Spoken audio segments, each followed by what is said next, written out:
Hello everyone! Good day sa tanan. So for today's video mga friend, ilisan ta nga aton nga purifier sang bag-o no nga purifier. Ginbakal na mo na siya sa Shopee mga friends. So lang tang itsura puti gi siya kay basta bag-o pa. So ilisan to namo nang daan namon nga purifier kay hindi na gi siya kasala tubig. So amo siyang itsura sang purifier basta hindi na siya kasala tubig. O grabe. Grabe na siya kahigko, dark brown kaayo no. Kung hugasan mo na siya, grabe ang lunang dira. Kung limpyuhan mo na siya, gadanlog kayo. So grabe, garantisado kag legit ni siya nga purifier mga friends. So amo na ni siyang ginagamit naman sige, no? Kay garantisado kag proven yan.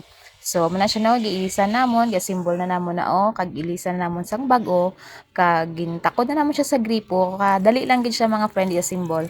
So muna siya gipababaw na namon ang handle nga green kay but pasabot na mga friend gasala na siya sang tubig. Kung gusto mo mainom amon mo na siya.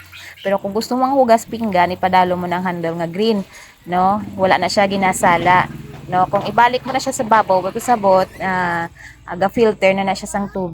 Sara mga friend nagtry ta salod sang tubig nga ginsala na no sang atong purifier. Makita ni mga grabe limpyo-limpyo gid siya ya, as in tinaw sang tubig no, ka-clear sang tubig araonan. So dili lang ta ko to mga friends. Thank you sa paglanta sa kon video. God bless and bye-bye.